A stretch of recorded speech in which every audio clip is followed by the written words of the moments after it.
Le spectacle 1, 2, 3, c'est Mani Soleimanlou qui en est à l'origine. Mani Soleimanlou est acteur, auteur, metteur en scène et directeur artistique de la compagnie Orange Noyer et du Théâtre français du Centre national des arts. Et ce n'est pas un secret, il aime les chiffres. Après de nombreux spectacles, allant du solo au duo au balado, il revient à 1, 2, 3, sa grande symphonie sur l'identité, qu'il a déjà présentée en 2014 et en 2017. Un spectacle avec pas moins de 40 interprètes sur scène, toutes et tous francophones du Canada, et qui est parti en cet automne 2022 à la rencontre des communautés francophones à travers le pays. 40 mains tendues, 40 vies pour mettre le Canada d'aujourd'hui en porte-voix, pour faire résonner une langue aux nombreux accents, pour qu'en somme, le « je » soit au service du « nous ». Avant leur venue à Winnipeg, la dernière date de la tournée de 1, 2, 3, Mani Soleimanlou, en compagnie de 2 des interprètes, Anna-Laure Coupe et John Ghislain Kibaga, donne un aperçu de ce spectacle hors du commun.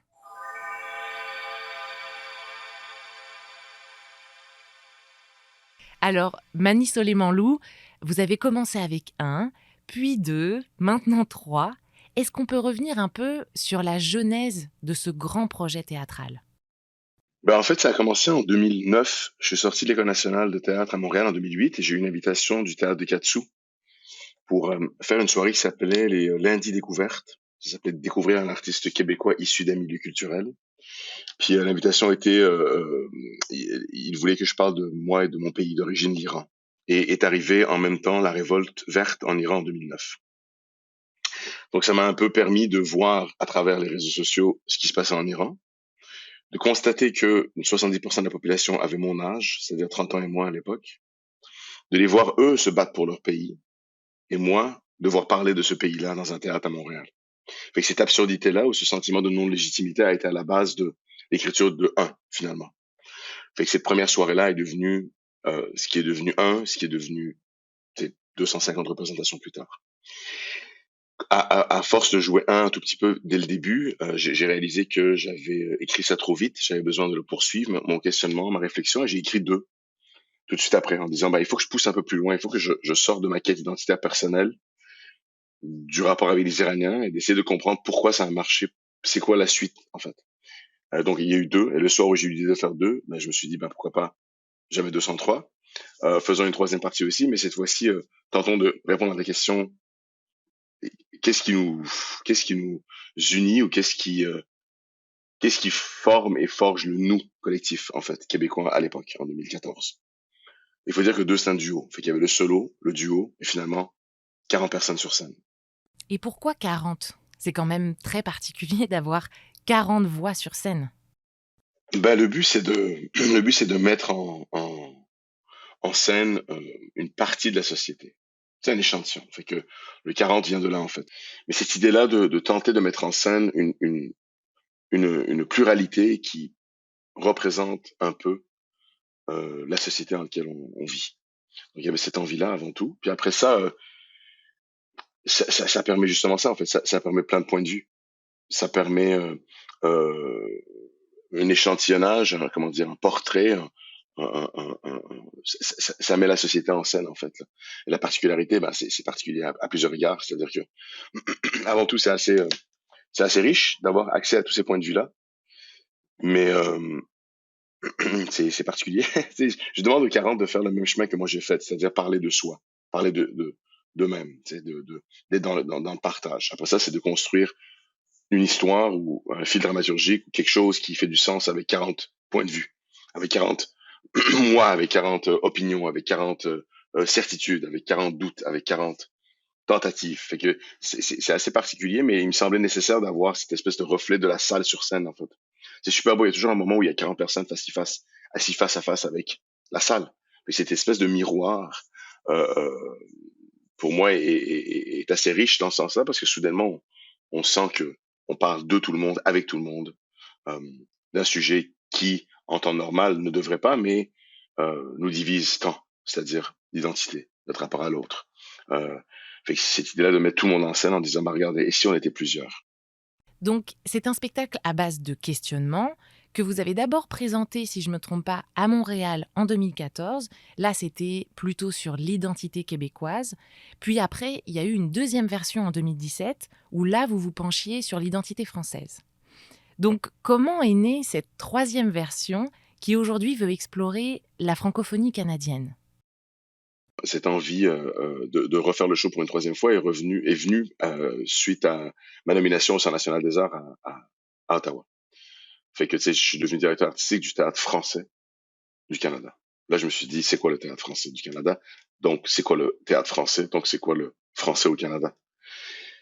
Puis ça tombait bien, j'avais un spectacle qui, qui m'aidait à réfléchir là-dessus. Alors, je me suis dit, bah, pourquoi pas? Allons-y, mettons en scène ou dans la salle de répétition surtout ces gens-là, cette francophonie-là, puis questionnons qu'est-ce qui nous unit, qu'est-ce qui nous divise, c'est quoi cette langue qu'on partage, c'est quoi ses particularités, c'est quoi le rapport avec toutes ces communautés-là. On a un pays immense.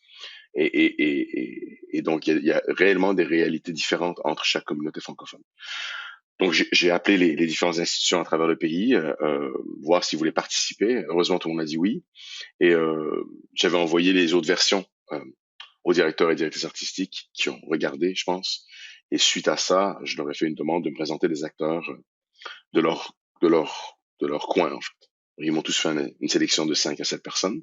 Je les ai rencontrés sur Zoom et je suis allé un peu d'instinct et on a choisi, c'est ça, 36 acteurs et actrices issus de la francophonie canadienne. Et après ça, c'était encore une fois ça, c'était moi qui leur demandais de me. Ça a commencé, c'était par étapes, mais le but c'était qu'ils me parlent de ça en fait, qu'ils me parlent de c'est quoi c'est quoi cette francophonie là, c'est quoi leur rapport à la langue, c'est quoi leur rapport à leur pays, c'est quoi leur rapport à leur identité. Et finalement, c'est le point de départ du show. Mais j'ai vite réalisé que il fallait ouvrir ailleurs, tu sais, il fallait sortir de cette espèce de cadre là très rigide et limité de la langue et de voir mais comment est-ce que ça influence le reste, comment ça influence toutes les autres quêtes identitaires. Comment la langue influence l'identité de genre? Comment la langue influence, nuit, contribue au racisme? Comment la langue contribue, nuit ou à cette idée d'exclusion? Fait que le but c'était ça, c'était entrer en dialogue avec les acteurs, leur demander de me partager ça, et après ça on a fait un travail de scénarisation et de collage pour en arriver à cet objet-là qu'on va présenter bientôt. J'avais envie que leur participation soit aussi naïve entre guillemets que la mienne, c'est-à-dire partager quelque chose. Allez-y de front, avec tout ce que ça a de complexité, d'amalgame, de raccourcis, de comment dire, de rapidité dans la prise de position. Puis après ça, il fallait construire un texte avec ça. Fait ils ont participé, ils ont plus que participé. Ils ont coécrit le spectacle avec moi. Et parmi ces presque 40 interprètes qui viennent de partout au Canada, nous avons Anna Lorcoupe et John Ghislain Kibaga qui représentent le Manitoba dans ce grand projet. Alors, pour vous présenter, Anna Laure est artiste, interprète, associée artistique au Théâtre Cercle Molière, et John Ghislain Kibaga, qui est aussi appelé Papa G, est comédien et auteur. Alors, pour vous deux, c'est comment de participer à un spectacle qui a une portée vraiment pan-canadienne comme 1, 2, 3? Pour moi, le choix de vivre en français au Manitoba, de travailler en français, ça c'est un choix que j'ai fait et qui était très important pour moi. Et de travailler en tant qu'artiste en français, ensuite d'être à la rencontre d'autres artistes qui vivent comme ça à travers le pays. Ça c'était très important pour moi d'aller à la rencontre de ça. Et puis ensuite, après avoir passé des semaines et des discussions très, très chargées, remplies avec ces artistes. Ensuite, de se retrouver à la rencontre de différentes communautés à travers le pays et en partageant ces discussions ensemble, c'était, pour moi, ça, c'est comme, c'est une, ça englobe pourquoi je suis une artiste aujourd'hui, tu sais, de pouvoir avoir des discussions qui sont compliquées, qui ont des nuances, qui sont des fois difficiles à aborder, mais qu'on se retrouve à l'écoute de l'un et de l'autre et et de partager ça ensemble, non seulement comme artiste, mais aussi avec un public dans une salle. C'est très enrichissant, c'est très nourrissant. Puis pour moi, ça définit un petit peu mon travail en tant qu'artiste. Parce que c'est tellement une rencontre humaine, c'est tellement humain, oui, c'est théâtral, oui, c'est artistique, mais ça représente ou ça démontre tellement ce qui nous bouscule à tous les jours ou ce qui nous traverse à tous les jours. Et donc, je pense, ouais, pour moi, c'est le fun d'avoir un texte, puis un personnage, puis des répliques, puis un début, puis une fin. Mais ce projet-ci, je pense que ça pousse l'artiste encore plus loin de réaliser vraiment c'est quoi son rôle et aussi ça pousse aussi la société de vraiment se faire face à ce qu'ils vivent. En gros, je viens de loin, très loin, le Congo. Donc, je suis venu ici pour évidemment fuir la guerre et les volcans. Et ce qui est drôle est que depuis mon enfance, ça a toujours été mon rêve d'arriver à faire ces projets. J'étais un peu timide au début parce que comme je connais pas tout le monde là-bas et apparemment d'autres comédiens étaient comme des grands artistes et ils ont comme 40 ans d'expérience. Donc plus que 40 ans des carrières en théâtre. Et pour moi, j'étais comme, waouh, je me retrouve ici avec tous ces mondes qui sont si comme, comme vraiment extraordinaires. Comme ils ont fait des choses qui, waouh, tu vois, comme je me disais, waouh, on est comme 36 personnes, mais j'apprends un peu de tout le monde. Euh, même les manières dont les gens, même les manières dont les gens pensent, leurs idées, euh, surtout avec Mani. Travailler avec Mani, c'est vraiment comme les manières dont il travaille, tu te rends compte que c'est ça le théâtre. Comme on a fait l'écriture sans faire l'écriture. Donc, ça donne que les projets que vous allez voir, ça sera vraiment nous euh, en notre vie quotidienne. Mais quand même, se retrouver dans un spectacle avec plus de 35 autres artistes, si j'ai bien compris, et puis de tourner ensemble à travers le Canada francophone pour parler de vous, pour partager vos questionnements, ça a l'air d'être quelque chose de spécial. Qu'est-ce que vous apprenez? Qu'est-ce que vous découvrez dans cette expérience? Pour moi, ça commence avec le track, dans le sens que tu te retrouves dans un avion, puis t'es comme, OK, on s'en va rencontrer genre, tu sais, 35 autres artistes ou whatever, et puis on va avoir un moment assez intense pour 3 mois, on verra qu'est-ce que ça donnera. Mais là, t'arrives en salle, puis au lieu de faire le genre de small talk de comme, comment tu vas? C'est quoi ton métier? T'habites où? Ou bien c'est quoi ton plat préféré? Whatever. Non, on va rentrer directement dans le personnel. Et ça, ça donne tellement c'est tellement enrichissant. J'ai trouvé ça magnifique. C'est sûr que ça peut être, tu sais, ça peut être difficile de temps en temps, mais de rencontrer du monde et de commencer tout de suite avec le personnel et plus tard, tu sais, une semaine, un mois plus tard, tu découvres qu'ils adorent la pizza, ben, tu sais, je trouve ça encore, c'est vraiment magnifique de rencontrer des gens tout de suite comme ça, d'aller au personnel. Et ça a vraiment créé un groupe très soudé. Alors, pour un comédien comme moi, déjà minoritaire, parce que je suis déjà africain, encore le fait que je suis francophone en même temps, j'avais cette idée que mon carrière sera limitée juste comme, disons, au Québec, Montréal, Manitoba, à cause de la langue, quoi. Mais maintenant, mais maintenant, comme on a été à Ottawa et on a fait des shows qui étaient comme sold out pendant 4 soirées en français. À Toronto, même chose. On est parti à Salisbury, même chose. Je me retrouve que les Français, ce n'est pas juste Winnipeg, Manitoba. C'est pas juste Québec, tu vois? C'est aussi hors Québec, c'est aussi à Vancouver, c'est aussi, presque partout au Canada là, même en Ontario. Et pour moi, c'est toute une nouvelle possibilité qui s'ouvre.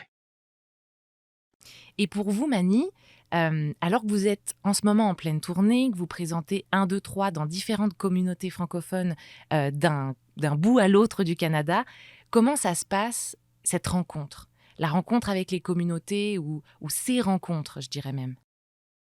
Comme je disais, il y a toujours un moment donné dans le spectacle où quelqu'un de la ville où on est prend la parole. C'est toujours le même spectacle. On ne change pas selon la ville, mais toujours un moment donné où la personne parle de l'université Laurentienne à Sudbury, ou le fait que le Toronto est extrêmement multiculturel, ou Montréal est telle chose. Fait qu'on sent dans la salle une réaction autre, une fierté ou un genre de sentiment d'appartenance à partir du moment où on parle de leur réalité. À Sudbury, il y a eu des moments extrêmement émouvants. Quand on parle, il y a une actrice, France Huot, qui prend la parole avec une énorme charge émotive par rapport à l'université Laurentienne et la disparition du fait français à Sudbury, et le licenciement de 100 profs, des fermetures de programmes. Et là, on sentait dans la salle tous les soirs un applaudissement chargé, comme si on mettait en scène, pas comme si on mettait en scène cette réalité-là, de façon très rapide et de façon brève, mais quand même. Alors, jusqu'ici, tout va bien. Et je sens que on est à la rencontre, vraiment, on va à la rencontre des spectateurs. Puis c'est ça qui était important pour moi aussi. Je voulais pas faire un spectacle de cette importance-là ou de cette envergure-là et de le faire juste dans les centres comme Montréal, puis Ottawa, puis après ça, dire on l'a fait. Non, non, le but c'était d'aller à la rencontre d'eux, de poursuivre le dialogue. On peut pas parler de quelqu'un sans aller voir la personne. Euh, Après ça, dans d'autres villes comme Toronto, ben, il y a une grande communauté de francophiles. Fait qu'il y avait des surtitres. Fait que tu sens les anglophones dans la salle qui, qui, qui, qui participent, mais forcément l'écoute devient autre. Il y a un petit décalage, les réactions sont autres, et c'est tout aussi riche parce que forcément, en fait, avec ce genre de spectacle-là, puis tu sais, ça fait des années que je le fais là. Finalement, tout le monde finit par trouver son compte. Tu sais, il y a comme un, les mots, les villes, les langues, les personnages sont interchangeables. Tu sais, les gens, dans un, ils enlèvent Mani, ils mettent leur nom, ils enlèvent Iran, ils mettent leur ville. Euh, dans trois, ils se reconnaissent dans certaines choses. Et je pense que c'est dû au fait qu'on est beaucoup sur scène et que je leur demande d'être le plus vrai et le plus proche d'eux-mêmes, les interprètes, de parler de façon le plus vrai possible, en fait, sans filtre, sans théâtre, avec toutes les maladresses que ça. Comme ça, les spectateurs, ils se sentent, c'est vrai, quoi. Il y a comme il y a du théâtre, bien évidemment, mais il y a au moins il y a une intimité qui fait en sorte que les gens peuvent se projeter sur scène. Donc la réaction a été extraordinaire en tournée. Jusqu'ici, on était à Montréal la semaine dernière et c'est très particulier. Hein. Moi, je pense que le théâtre a une force phénoménale qui est celui de créer le dialogue, tu sais, de, de créer une discussion. Et c'est extraordinaire de voir ça. Fait que j'aimerais bien hein, de poursuivre notre chemin puis de venir et de finir ça chez vous. Et justement, donc la tournée de 1, 2, 3 se terminera à Winnipeg, au Théâtre Cercle Molière. Alors, Anna-Laure et Ghislain, comment vous vous sentez, vous, de venir à votre tour présenter 1, 2, 3 chez vous? Alors, ce qui est encore plus intéressant est que dans les shows, j'ai commencé comme un comédien de Winnipeg qui est venu pour faire les shows et en même temps présenter Winnipeg, Manitoba, dans les shows. Mais, mais avec mon réplique, ça souligne aussi que je viens du Congo. Alors, alors partout où on part jusqu'à maintenant, j'ai comme, j'ai comme des Congolais qui me contactent en me disant que, wow, man, tu représentes plus que Winnipeg. C'est tout un pays maintenant. Et ce qui est drôle est que j'ai posté comme un screenshot des les gens qui m'envoient des messages par rapport au comme ce qui se passe au Congo et le fait que j'ai parlé de ça dans les textes. Et j'ai les gens même au Congo qui sont au courant de ce qui se passe maintenant. Donc, de venir faire les shows à Winnipeg, je trouve que les Africains même vont adorer ça. Dans la troupe, les gens ont eu l'occasion de s'arrêter chez eux pour une semaine, déposer leurs bagages, changer leurs vêtements, choisir autre chose pour le reste du voyage. Puis moi, le départ, c'était vraiment comme, OK, de septembre à novembre, moi, je suis sur la route, je m'en vais. Et j'ai j'aime ça, j'aime le fait que comme il y a cette aventure tout le long, puis qu'à la fin, j'arrive à la maison, j'arrive au Manitoba, et puis que je pense qu'il y aura, par le temps qu'on arrive à Winnipeg, le sens de la pièce, du texte, de l'expérience aura tellement évolué. Tu sais, même depuis la première au CNA, ça a tellement évolué, enfin, dans ma tête, par rapport à ce que je dis. Donc, je me réjouis vraiment de me retrouver à Winnipeg, puis de faire le spectacle, puis de voir comment ça a changé. Et comment ça fait écho dans la salle avec les publics au Manitoba.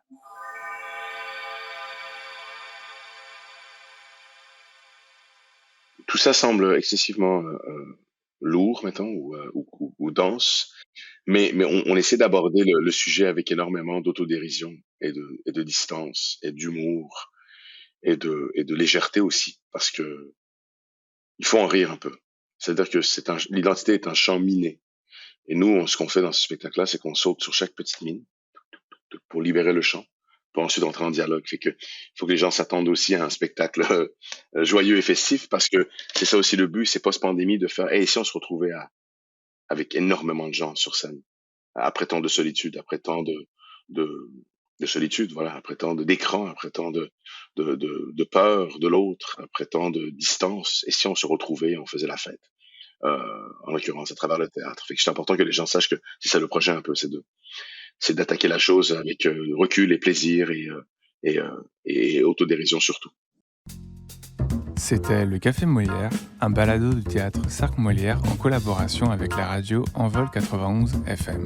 Si vous avez aimé cet épisode, n'hésitez pas à vous abonner sur nos réseaux sociaux. Vous pouvez également retrouver l'ensemble de nos épisodes sur les plateformes d'écoute en ligne et sur cerclemolière.com.